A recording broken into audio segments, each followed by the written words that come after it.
The scorching Arizona sun had transformed Crow Ridge's main street into a cauldron of dust and desperation by 12 noon on July 15, 1878. Heat waves distorted the air like a wavering veil, and even the desert lizards had sought shelter beneath the wooden boardwalks. But the oppressive silence was shattered by the harsh scrape of boots on sun-baked earth and the brutal laughter of men drunk on whiskey and bloodlust. A mob of 20 rough-hewn settlers had gathered in the town square, their faces crimson from both alcohol and righteous fury. At the center of their savage circle, Deputy Harlan Ketch, a bull-necked brute whose knuckles bore the scars of countless saloon brawls, dragged a young Apache girl by her long black hair. Her buckskin dress hung in tatters, revealing purple bruises that mottled her bronze skin like storm clouds. Crimson fluid oozed from a gash above her left eye, soaking her hair and staining the dust beneath her feet. The girl couldn't have been more than 17, but her breathing came in sharp, panicked gasps that spoke of broken ribs and internal agony. Each time Harlan jerked her forward, her body trembled involuntarily from pain and terror. Yet her dark eyes blazed with defiance that refused to be extinguished. Caught this little savage red-handed at the Jameson spread. Harlan bellowed to the jeering crowd, his voice carrying the false authority of a man who'd never been questioned by his superiors. Had stolen property tucked in her dress and was probably scouting for her heathen tribe to raid our cattle. When the girl Willa, though none in the crowd cared to learn her name, spat at Harlan's dusty boots, with what little strength remained in her battered frame, the deputy's backhand sent her sprawling into the dirt. Her bound wrists prevented her from breaking the fall, and her shoulders struck the ground with a sickening crack that made several onlookers wince.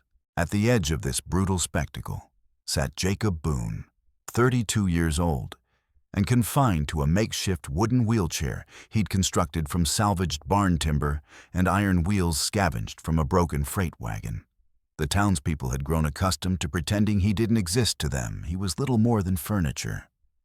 A broken reminder of the war's cost that made decent folk uncomfortable.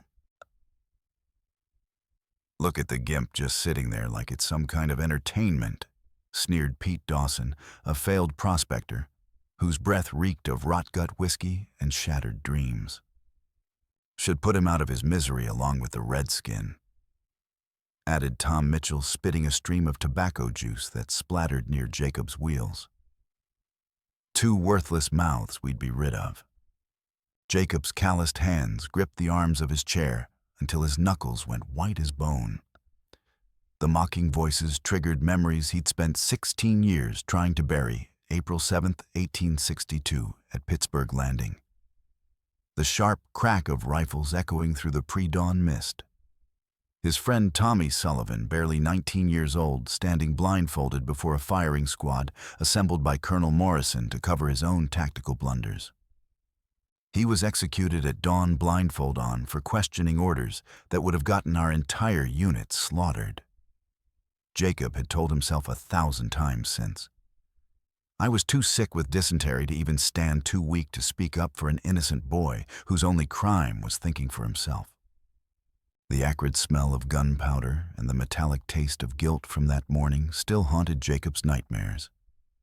He'd made himself a solemn promise that if he ever got another chance to defend someone who couldn't protect themselves, he wouldn't fail again. Not again. Never again. Now, watching Harlan draw back his scarred fist for another vicious blow at the defenseless girl, Jacob felt that familiar fire ignite in his chest, the same fury that had once driven him to charge Confederate positions despite impossible odds. "I won't let this happen again," he thought fiercely. "Tommy died because I was too weak to act. But I'm not that broken boy anymore. Stop." The single word cut through the desert air like the crack of a cavalry saber. Every head in the crowd turned toward Jacob in stunned disbelief. For 16 years, he'd been invisible to these people, a piece of scenery to be stepped around and forgotten. The fact that he'd spoken at all was shocking enough to silence even the bloodthirstiest among them. Harlan's eyes narrowed to dangerous slits as he stared down at the disabled veteran. "What did you just say, cripple?" Jacob's voice emerged steady and strong, carrying the unmistakable authority of a man who'd once commanded soldiers in the face of enemy fire. "I said stop beating that girl. You want to hurt someone, deputy, try picking on someone who can fight back instead of torturing a child." The crowd's laughter erupted like a chorus of hyenas. "Listen to the half-man trying to play the hero. Should have kept your mouth shut, Wheels. She's just a dirty Apache, not worth getting yourself killed over, gimp." But Jacob had heard whispers around town for weeks, now hushed conversations about gold strikes being hidden by Morrison's payoffs to certain ranchers, rumors about the sheriff ignoring Apache pleas for justice that had reached his office last spring. Something rotten was festering in Crow Ridge, and this beaten girl might be the key to exposing it all. Harlan's grin was cold as winter moonlight on a tombstone. "You offering to take her place, Wheels, because I'd be happy to oblige." Without warning, he planted his boot against Jacob's wheelchair and shoved with vicious force. The chair tilted dangerously backward, nearly spilling its occupant into the dirt. Only Jacob's powerful arms, strengthened by 16 years of hauling his own considerable weight, kept him upright as he fought desperately to regain his balance. The crowd's jeers intensified as they sensed weakness and vulnerability. Rocks began flying through the scorching air, small pebbles at first, then larger stones that struck Jacob's shoulders and arms with bruising impact. Warm blood trickled from a cut above his eye, where a sharp-edged stone had found its mark, but he hunched forward protectively, keeping his body between the girl and her tormentors. Through the chaos and pain, Jacob managed to catch Willa's gaze. Her dark eyes were wide with disbelief, and something else, a flicker of hope, perhaps, or simply confusion, that anyone would risk themselves for her sake. In broken English, heavy with her native accent, she whispered urgently, "Why you help me, white man? They kill you now because of me." Jacob met her stare, steadily seeing past the blood and bruises to the frightened but determined young woman beneath. "Because leaving you to die would make me no better than the coward who let my best friend face a firing squad alone. I won't fail someone again when I have the power to act." Harlan's patience finally snapped like a dry twig. He drew his Colt .45 and pressed the sun-heated barrel against Jacob's forehead, the metal burning against his skin. "Move aside right now, or I'll put you down like the lame dog you are." Final warning, cripple. The familiar weight of a gun barrel against his skull brought back vivid memories of Confederate weapons trained on his head during the war's bloodiest battles. The secret was not to show fear, even when your heart hammered like artillery fire against your ribs. Jacob had survived Shiloh, Antietam, and Gettysburg. He wouldn't be intimidated by a small-town bully with a badge and too much authority. "Go ahead," Jacob said quietly, his voice carrying just far enough for the crowd to hear every syllable. "Shoot an unarmed veteran in front of half the town. See how that sits with the territorial governor come election time." Harlan's trigger finger trembled with barely contained rage, but Jacob had judged him correctly. The deputy was fundamentally a coward who derived his power from overwhelming advantages. The cold-blooded murder of a disabled Civil War veteran might turn even this bloodthirsty crowd against him, especially with so many witnesses present to testify. Instead, Harlan fired a shot into the blazing sky. The sharp crack sent people scattering in momentary panic. Women screaming, children, crying men, diving behind water troughs and hitching posts for cover. In the chaos that followed, Willa twisted free from her loosened bonds with the fluid grace of someone whose survival had always depended on quick thinking, and moved like flowing water toward the narrow alley between Murphy's general store and the blacksmith shop. Jacob didn't hesitate for even a heartbeat. His arms, powerful from years of propelling his heavy wooden wheelchair across rough frontier terrain, drove the chair forward with surprising speed and force. The collision caught Harlan squarely in the knees, sending the deputy tumbling backward into the dust with a satisfying thud that raised a small cloud of dirt. The violent impact damaged one of Jacob's wheels, making it wobble dangerously with each rotation. but it still functioned well enough to get him moving towards safety. "Find them both!"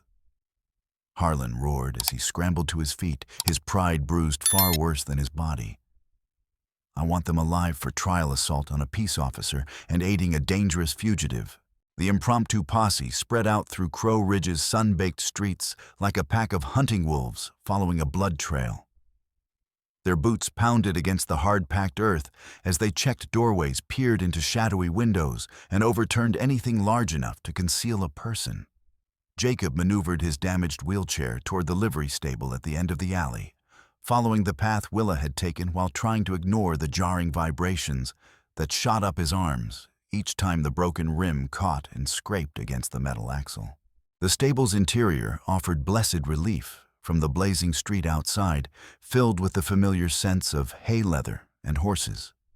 Jacob found Willa crouched behind a pile of fresh straw in the building's far corner, her chest rising and falling rapidly with exhaustion and residual terror. When she spotted him rolling through the doorway, she pressed herself deeper into the shadows. "It's all right," Jacob said softly, positioning his wheelchair to partially block the stable entrance, while keeping his voice gentle and non-threatening. "I'm not going to hurt you, and I'm certainly not turning you over to those animals." "Why you do this thing?" she asked again, her English heavily accented but surprisingly articulate for someone so young. "They hurt you bad now because of me. Maybe they kill you. Why you care what happened to Apache girl?" Jacob studied her face in the stable's dim light, noting the intelligence that shone through her obvious pain and fear. "What's your name, girl?" "Your real name, not what they're calling you." She lifted her chin with unmistakable pride despite her battered condition.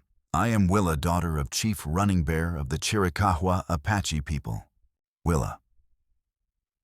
Jacob repeated, testing the name and finding it suited her dignity. "I need you to tell me the absolute truth about what happened this morning. Did you steal anything from the Jameson Ranch?" Her eyes flashed with righteous indignation. "I take nothing that was not mine by right." She pulled the ornate beaded pouch from where she'd hidden it beneath her torn dress during the struggle. "This belonged to my family for 3 generations. White men steal it when they—" Her voice cracked with grief, and she looked away, unable to finish the painful sentence. Jacob felt ice water flow through his veins as the pieces began falling into place. "When they what, Willa? What did the white men do to your family?" She clutched the pouch to her chest like a sacred relic, her knuckles white with the desperate force of her grip. 3 moons past April 20th. By white man's calendar, soldiers and ranchers come to our camp in the deep night. They kill my father, Running Bear, my mother, Singing Dove, my little brother, Nayeli, who had only 8 summers. Tears carved clean tracks through the dust and dried blood on her cheeks as she continued. On that night they shot my brother first, as he woke up crying from the noise. Then they dragged my parents from their teepee and—" She couldn't continue, but Jacob understood enough. The Jameson Ranch had expanded dramatically over the past few months, annexing what everyone assumed was unclaimed territorial land. But if Willa's tribe had held legal rights to that territory, and if there were witnesses to what had really happened— "This medicine pouch," Jacob said urgently, leaning forward in his chair. "What exactly is inside it? Why would they want it so badly?" Willa's fingers worked at the leather drawstring with practiced skill despite her obvious trauma. Inside, alongside traditional Apache sacred items, dried sage-polished turquoise stones, and a small carved bear fetish, were 2 carefully folded papers wrapped in oiled cloth to protect them from moisture and damage. One bore official government seals and multiple signatures, while the other was covered in neat English handwriting. My father, he learned to read and write English from missionary teachers when he was a young warrior. Willa explained, her voice growing stronger as she spoke of her father's intelligence and foresight. "Before the killers come for our family, he hide these papers here. He know they would search our bodies and burn our teepees looking for them." Jacob unfolded the official document first, his hands trembling slightly as he recognized what he was seeing. It was a federal treaty dated September 12, 1868, signed by representatives of the United States government and Chief Running Bear, granting the Runaway Apache perpetual and exclusive rights to 23,000 acres of land that now included the Jameson Ranch, the Patterson Spread, and at least 3 smaller homesteads. The second paper made his blood run cold as mountain snow. It was a detailed letter in Chief Running Bear's careful English script, addressed to the Bureau of Indian Affairs in Washington, D.C. The letter outlined with methodical precision a conspiracy by local ranchers to drive out the Apache tribe and illegally seize their gold-rich territory through manufactured evidence, false accusations, and orchestrated violence. Names, dates, locations, meeting places, everything was documented with the thoroughness of a man who understood exactly how the white man's legal system operated. The conspiracy involved Deputy Harlan Ketch Rancher, Marcus Jameson, Sheriff Morrison, Mayor Caldwell, and at least 6 other prominent citizens of Crow Ridge. The plan had been to provoke a conflict through fabricated accusations of cattle rustling, use the manufactured crisis as justification for a punitive expedition against the tribe, and then claim the abandoned land under territorial homestead laws. The letter estimated the gold deposit's potential worth at over $50,000, enough wealth to make every conspirator rich beyond their wildest dreams of avarice. Sweet Jesus in heaven, Jacob whispered, staring at the damning documents. They slaughtered your entire family for gold. Cold-blooded murder for money. A not entire family, Willa replied, steel entering her voice like a blade being drawn from its sheath. I still live to tell truth. And now you know what these good Christian people have done in darkness. Outside the stable, they could hear the search party drawing steadily closer, voices calling back and forth as they systematically checked every building in the small town. The stable doors creaked ominously as someone tested them from the outside, rattling the wooden bars. Worse yet, Jacob caught the acrid scent of smoke beginning to drift through the gaps in the walls, the unmistakable smell of burning wood and hay. Mother of God. Jacob muttered, his war-trained senses immediately recognizing the tactical situation. They're going to burn us out. Fire's an old trick for forcing enemies from cover. He spun his wheelchair around with practiced efficiency, scanning the stable's interior for alternative escape routes. There was only one entrance at ground level, and it was clearly being watched by armed men. But overhead, a hayloft stretched across half the building, accessible by a wooden ladder with a grain chute that angled down toward an exterior wall. Up there, Jacob said, pointing toward the ladder with urgent determination. That chute opens outside the building. Can you climb fast enough? Willa nodded quickly, but her eyes were filled with genuine concern as she looked at his paralyzed legs. You cannot climb, Jacob Boone. Your legs, they do not work. I don't need legs to climb, he replied grimly, hauling himself from the wheelchair with the practiced efficiency of someone who'd learned to navigate the world without the use of his lower limbs. Get on my back and hold on tight. We're going up. She hesitated only briefly before understanding his desperate plan. Willa was small and light, probably no more than 90 pounds, even when healthy, and Jacob's shoulders and arms had developed incredible strength from 16 years of lifting and moving his own considerable body weight without assistance. She wrapped her arms carefully around his neck, being mindful of his injuries as he positioned himself at the base of the ladder. The flames were spreading with alarming speed, now licking hungrily at the dry hay and ancient timber with the voracious appetite of wildfire. Smoke filled the air in choking clouds, making them both cough violently as Jacob began the arduous climb toward the loft. Each wooden rung required him to pull up not only his own substantial weight, but Willa's as well, using only the raw power of his arms and the massive muscles of his shoulders and back. The ladder itself was growing dangerously hot from the spreading fire below the wood, burning Jacob's palms and making his grip treacherous with sweat and pain. Behind and below them, Angry voices grew steadily louder as the search party realized their quarry had somehow escaped the ground floor. "They went up," someone shouted. "I can see movement in the loft." A gunshot splintered the wood dangerously close to Jacob's left hand, sending splinters flying into his face. Another bullet punched through the ladder rung just inches from his right elbow, the hot lead buzzing past like an angry wasp. The men below were shooting blind through the thickening smoke, but even wild shots could prove fatal in the confined space of the burning stable. "On that night when they killed my family," Willa whispered urgently, as they climbed, her voice barely audible over the crackling flames. "I hid in Root's cellar and heard everything. They had papers naming lawmen who took bribes, Jacob. Not just ranchers' men with badges who helped plan the killing." Jacob's arms screamed in agony as they reached the loft, his muscles burning from both exertion and the heat rising from below. Blood from the graze on his hand made his grip slippery on the wooden rungs, nearly causing him to drop Willa into the flames that were now consuming the stable floor like a hungry beast. His mind flashed to a moment of doubt. Could he hold on much longer, or would they both plunge to their deaths in the inferno below? But he forced himself to keep moving upward, driven by sheer determination and the memory of Tommy Sullivan's unnecessary death.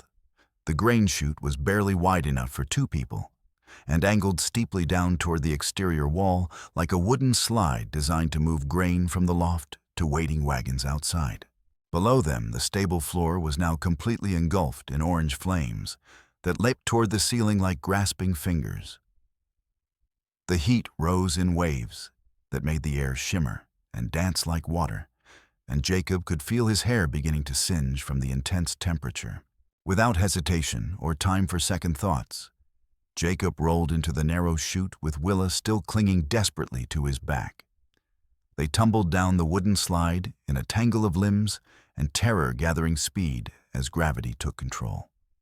Jacob tried to control their descent by pressing his hands against the smooth wooden sides, but the angle was too steep and their momentum too great.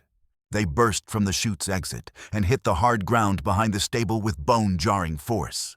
Jacob's left shoulder took the brunt of the impact, reopening old shrapnel wounds from the war and sending lightning bolts of agony through his entire upper body. Crimson liquid seeped from the reopened wounds, staining his shirt and making his movements slow and clumsy. Willa rolled clear of the impact zone, gasping and coughing, but miraculously uninjured by their desperate escape. They were outside the burning building and momentarily safe from the flames, but their relief lasted only seconds. The mob had anticipated their escape route with the cunning of experienced hunters.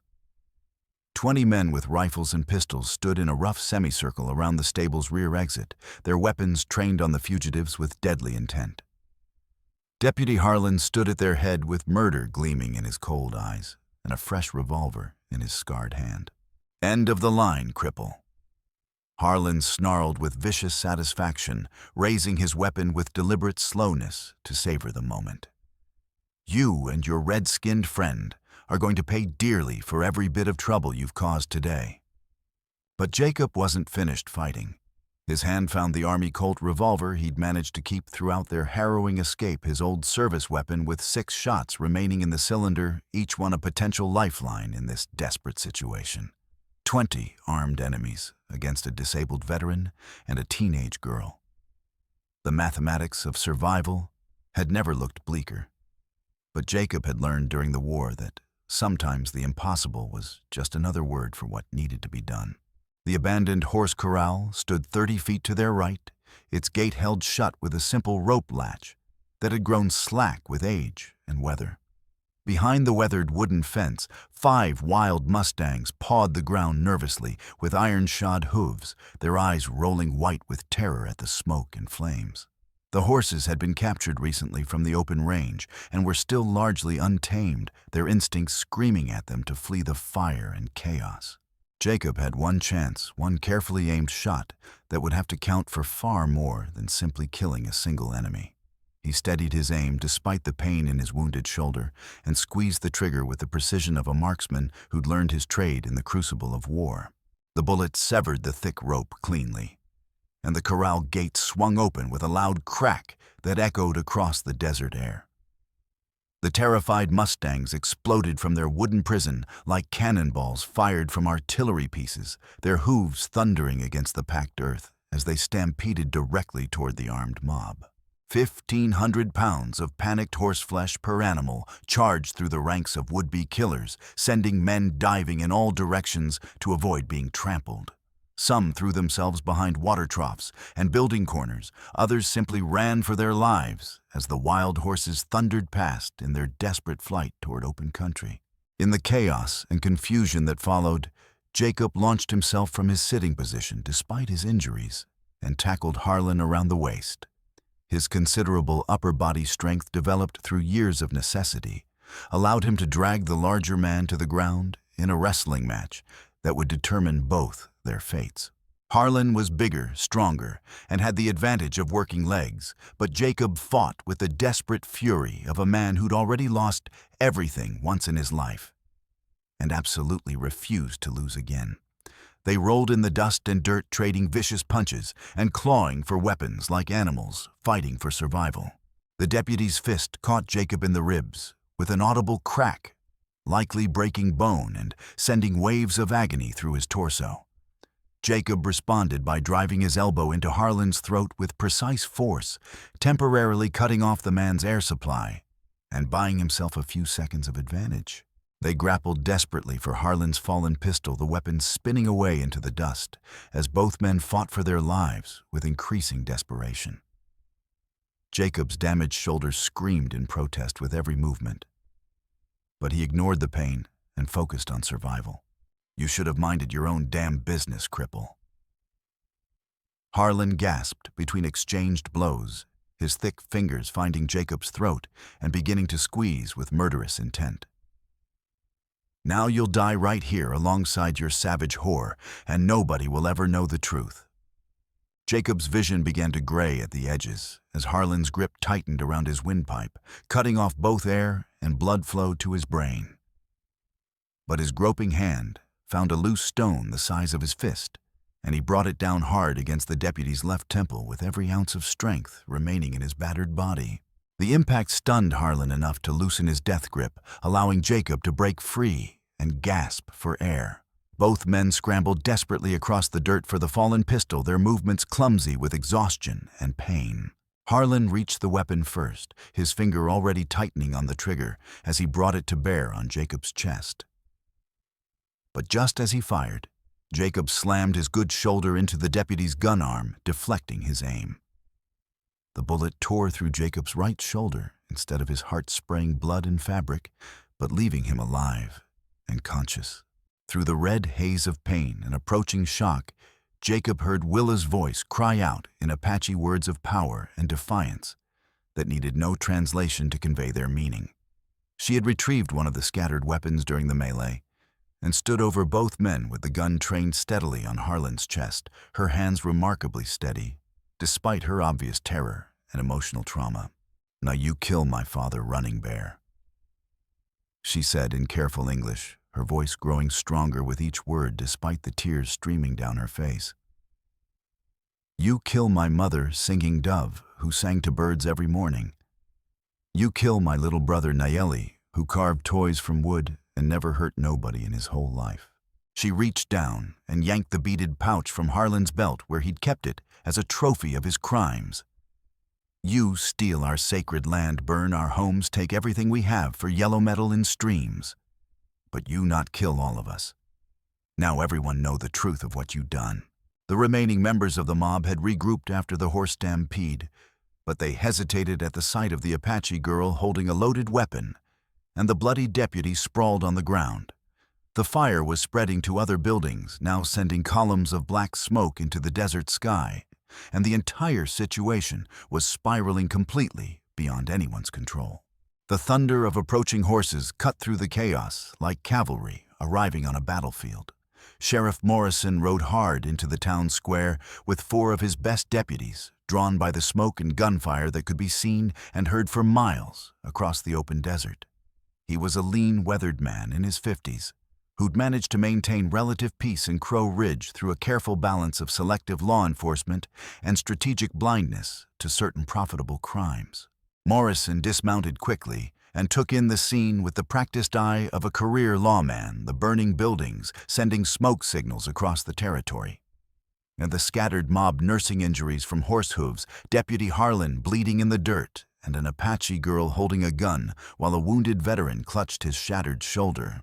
His hand moved instinctively toward his holstered weapon, but Willa's voice stopped him with words that chilled his blood. "You are Sheriff Morrison," she said, recognition clear in her tone and posture. "My father, he write about you many times in his letter to government men in Washington." Jacob struggled to his feet with tremendous effort, leaning heavily against a fence post for support, while blood continued to seep through his fingers from the gunshot wound. Despite his obvious pain and weakness, his voice remained steady and determined. "Sheriff, this girl has documentary evidence, official papers, that prove what Harlan and others have done to her people." Evidence of what exactly Morrison demanded, but his voice lacked the conviction of a man confident in his own innocence. A smart lawman in a corrupt territory learned not to ask questions that might have answers he didn't want to hear, especially in front of witnesses. Morrison immediately ordered his men to organize a fire brigade and began directing the effort to contain the spreading flames, showing what appeared to be genuine concern for the town's safety. He even posted one of his deputies to ensure Willa's protection while the situation was sorted out. "Get her some water and make sure nobody else tries to hurt her," he instructed. "And somebody fetch Doc Peterson for the wounded man." But Jacob noticed the sheriff's hands trembling slightly as he spoke, and when Willa held up the treaty and her father's letter, Morrison's face went pale as desert bone. "This can't be... I mean, where would she have gotten?" He stammered, his usual composure cracking like dried mud. Willa's voice carried clearly across the smoky air. "Papers that show you and your men murder my family for yellow metal in mountain streams. Papers that prove this land belonged to Apache people by law of white man's government, not to ranchers who kill for it." The crowd was growing restless, but their mood had shifted dramatically from bloodlust to uncertainty. Word was spreading through the gathering about the documents, about what they really meant for everyone involved. Some of the men who'd been calling for Willa's blood just minutes earlier were now backing away from the confrontation, suddenly reluctant to be associated with mass murder and violations of federal treaty law. Sheriff Morrison found himself standing at a crossroads that would define not only the rest of his life, but potentially his very survival. He could try to cover this up, destroy the evidence, and silence the witnesses, as he'd done with smaller crimes in the past. But the fire had drawn attention from neighboring settlements, riders were already visible on the horizon, and too many people had heard too much already. Federal marshals would come asking questions that wouldn't disappear with bribes or intimidation. According to this treaty, Morrison said slowly, after examining the documents, his voice carrying the weight of a man making the most important decision of his career, "Your people have legal claim to approximately 23,000 acres, including most of the Jameson Ranch and several smaller homesteads." He looked up at Willa with what might have been respect, or perhaps just the recognition of his own defeat. "The territorial governor will have to honor this federal agreement. Deputy Harlan, you're under arrest for conspiracy murder and violation of treaty obligations." But Willa was studying her father's letter again with new intensity, her dark eyes moving carefully over the English script, as if seeing certain passages for the first time. Her expression grew increasingly troubled as she read, and she looked up at Sheriff Morrison with dawning comprehension and growing anger. "My father, he write more than just about ranchers and deputy," she said slowly, her accented voice cutting through the evening air like a blade drawn across leather. "He write about lawmen who take money to look away from bad things happening. Sheriff who know about plan to kill Apache families but say nothing because he get paid to keep mouth shut." The color drained from Morrison's weathered face like water from a broken bucket, leaving him gray as winter ashes. Jacob tensed in his precarious position against the fence post, his good hand moving instinctively toward his holstered revolver, despite his weakened condition. Willa unfolded a second page they hadn't examined closely before, her voice gaining strength and conviction as she translated her father's meticulous documentation.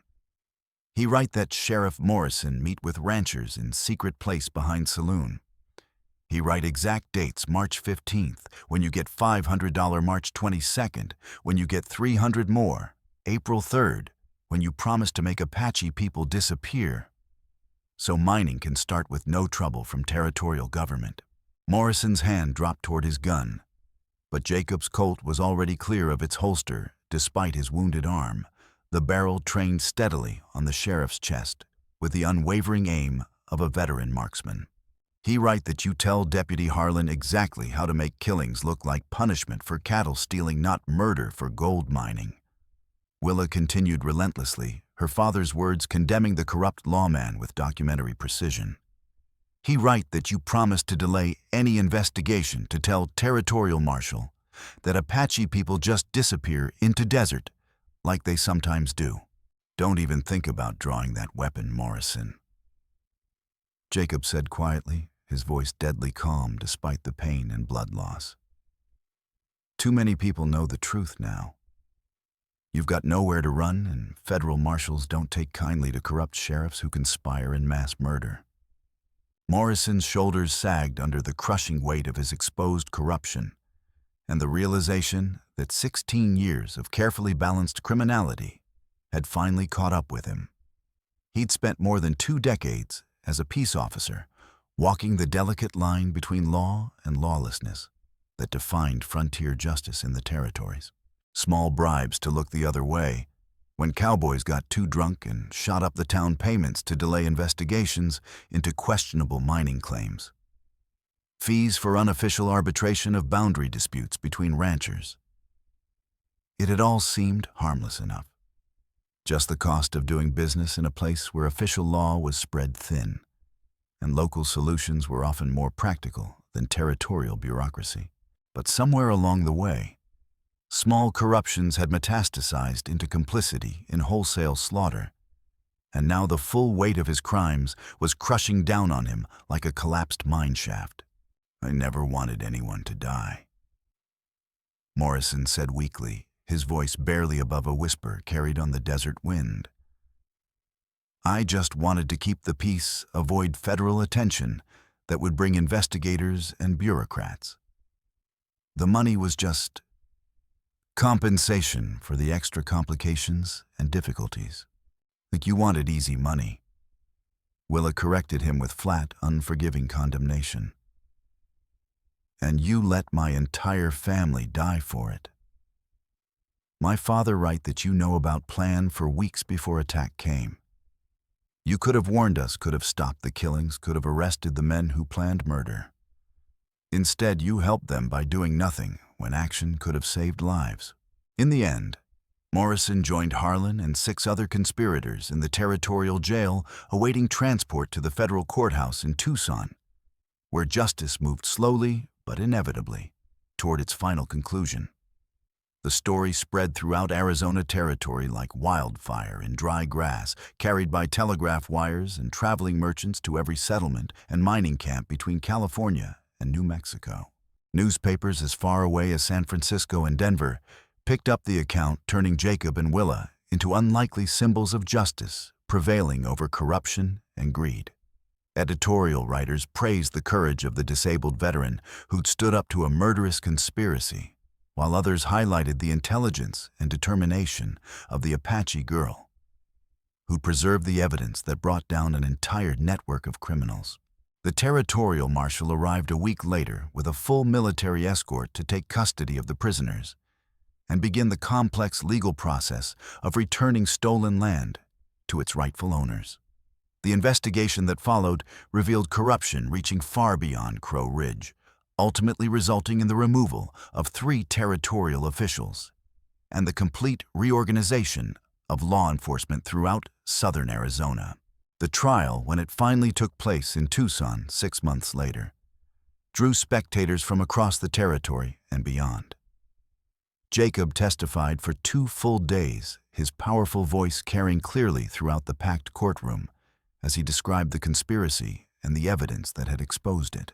Willa spoke through an interpreter her testimony about the night her family died, moving several jurors to tears and newspaper reporters to write lengthy accounts of frontier injustice and Apache resilience. The verdicts were swift and decisive. Harlan and Morrison received death sentences carried out by hanging on a cold December morning in 1878. The other conspirators received lengthy prison terms with their assets seized and sold to provide compensation to the surviving members of Willa's tribe. But the legal victory was only the beginning of a longer process of healing and rebuilding. The Apache tribe not only regained their ancestral lands, but also received substantial monetary compensation from the territorial government funds that were used to establish a new settlement in the mountains where the survivors could rebuild their lives in safety. Jacob spent those intervening months helping Crow Ridge rebuild both its destroyed buildings and its severely damaged reputation. The townspeople who had once mocked him as half a man now sought his counsel on everything from settling disputes to planning community improvements. They organized a collection to build him a proper house with ramps and wide doorways, and several families insisted on taking turns providing him with home-cooked meals and companionship. When the town held elections for new leadership in September, Jacob was unanimously chosen as the community's first official advisor, a position created specifically to ensure that the mistakes of the past would never be repeated. Jacob Boone has shown us what real leadership looks like, declared Mary Henderson, the schoolteacher, during the election meeting. He stood up for what was right when the rest of us were too afraid or too blinded by prejudice to see the truth. We need his wisdom and his conscience to guide us toward becoming the kind of community we should have been all along.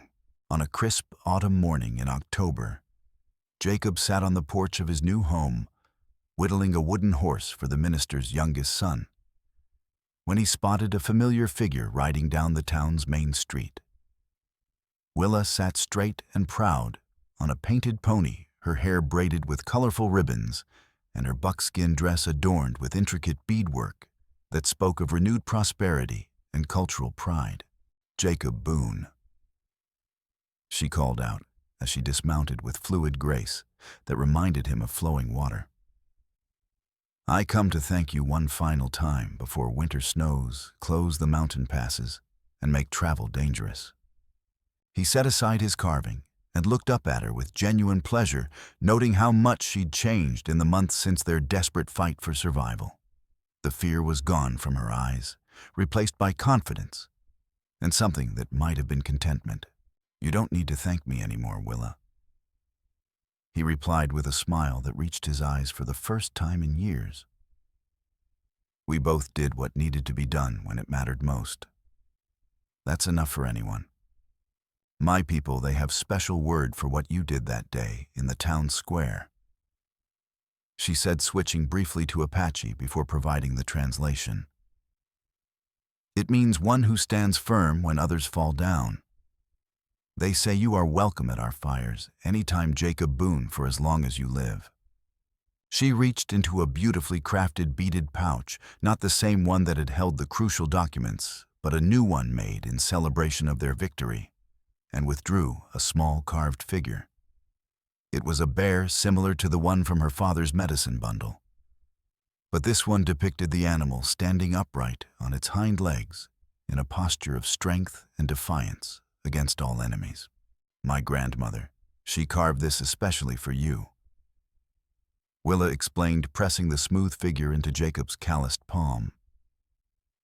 "She say, bear spirit give power to fight, even when body is hurt. She say you have bear spirit inside you, Jacob Boone, and that is why you could stand up when standing up mattered most." Jacob closed his fingers around the small carving, feeling its smooth contours and the warmth that seemed to radiate like a piece of captured sunlight. "Will I see you again, Willa? Will you come back to visit when spring melts the snow?"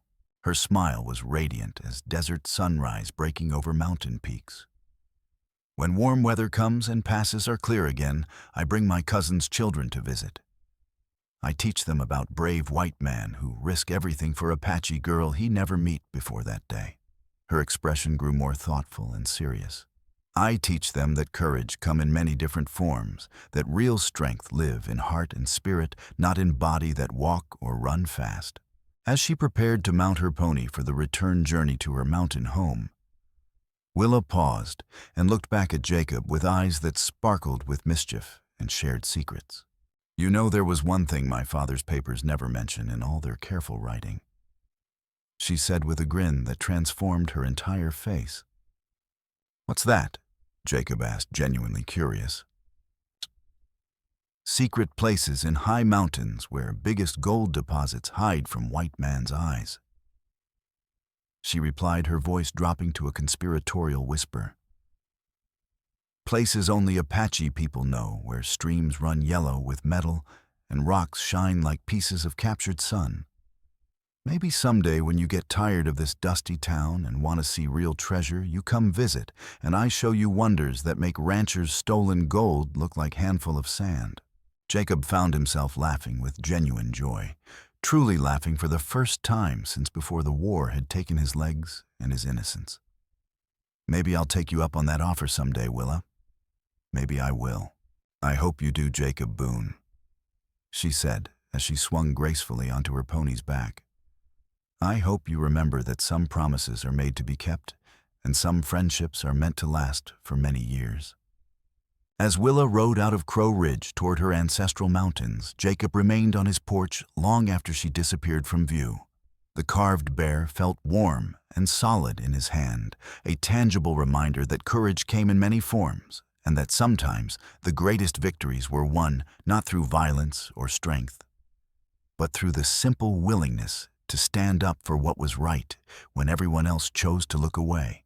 The mocking voices that had followed him through 16 years of bitter survival were finally permanently silent. In their place was something he'd thought lost forever at Pittsburgh Landing: genuine self-respect earned through decisive action when it mattered most. The boy who'd failed to save Tommy Sullivan had found complete redemption in defending Willa Running Bear, and the man who'd spent 16 years running from his past had finally learned that sometimes the greatest strength lay not in the ability to walk or run, but in the courage to remain standing, when standing up required everything you had to give. In the vast, beautiful, and unforgiving territory of Arizona, under an endless sky that stretched from horizon to horizon, a disabled Civil War veteran had proven that true power wasn't measured by the functioning of limbs or the approval of crowds, but by the willingness to act with honor when action required sacrifice, to speak truth when others preferred comfortable lies, and to stand firm in whatever way possible for those who couldn't defend themselves against injustice and cruelty. As the sun set over Crow Ridge in a blaze of orange and gold that painted the desert mountains in shades of fire and infinite promise, Jacob Boone sat peacefully on his porch with the wooden bear in his hand and hope in his heart for the first time in nearly 2 decades, finally understanding that some stories of courage and redemption are worth telling for generations to come.